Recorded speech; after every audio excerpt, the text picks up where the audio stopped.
సింహరాశి వారికి ఈ ఆంగ్ల సంవత్సరం నుండి మరియు ఉగాది పండగ నుంచి ఆదాయ వ్యయాలని ఒకసారి తెలుసుకుందాం.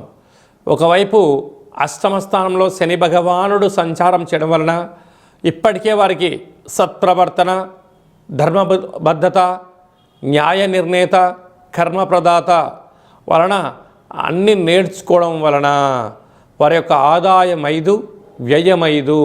మీ దగ్గర ఎంతైతే డబ్బులు ఉన్నాయో అంతే ఖర్చు పొంచి ఉంది కనుక వీలైనంత వరకు అప్పులు చేయొద్దు, అప్పులు ఇవ్వద్దు అని చెప్పి జ్యోతిర్విజ్ఞానం తెలియచేస్తుంది. మీరు ఎంత అదృష్టవంతులయ్యా అంటే ఎక్కువగా నష్టం లేదు, ఎక్కువగా లాభం లేదు. ఉండబడిన వాటితో సర్దుకపోగలిగితే చాలా మంచి కాలము అని చెప్పి గమనించాలి.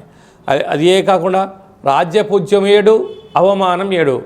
ఆ శని భగవానుడు ఉన్నాడు అనేటువంటి భయం చేత, భక్తి చేత మీరు ఎక్కడ నోరు జారరు, ధర్మబద్ధంగా ఉంటున్నారు, న్యాయంగా ఉంటున్నారు, ఉండబడిన వాటితో సర్దుకపోగలుగుతున్నారు.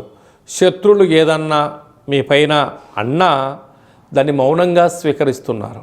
ఎవరన్నా 10 మంది 10 పుష్పాలు మీ దగ్గర వేశారనుకోండి, దాన్ని తిరిగి వేస్తే మీ దగ్గర పుష్పాలు ఉండవు. అదే పుష్పాలను మీ దగ్గర ఉంచుకున్నారనుకోండి, చూసేవారికి మీరు భగవంతుడులా కనపడతారు. అంటే మన పెద్దవారు ఏం చెప్తుంటారంటే ఎదిగే కొద్దీ ఒదిగి ఉండాలి, కాసే చెట్టుకే రాళ్ళ దెబ్బలు అంటూ ఉంటారు. అలాగా వేసిన రాళ్ళను తిరిగి వేయకుండా వాటిపైన మీరు కూర్చున్నారనుకోండి, వేసిన వ్యక్తి దిగువలో ఉంటాడు, ఆ రాళ్ళపైన నించున్న వారు మీరు ఉన్నత శిఖరాలపైన ఉంటున్నారు. కనుక రాజగౌరవం, రాజసన్మానం, ఐశ్వర్యం, ఆనందం, ఆరోగ్యం సింహరాశి వారి సొంతమే. ఇంతను కూడా కారణం ఏమిటయ్యా అనగా అష్టమంలో శని భగవానుడు ఉన్నాడు కనుక, మీరు ధర్మబద్ధంగా ఉంటున్నారు కనుక, నియమనిష్టలతో ఉంటున్నారు కనుక, ఉపవాస దీక్షల్లో ఉంటున్నారు కనుక, కీర్తన, భజన, సేవారంగ కార్యక్రమంలో ఉంటున్నారు కనుక మీకు ఇలాంటి ఐశ్వర్యం మీ సొంతం కాబోతుంది. ఇక్కడ సంపాదించడం విషయం కాదు, ఖర్చు పెట్టడం విషయం కాదు, ఉండబడిన వాటిని కాపాడుకోవడం యోగదాయకం.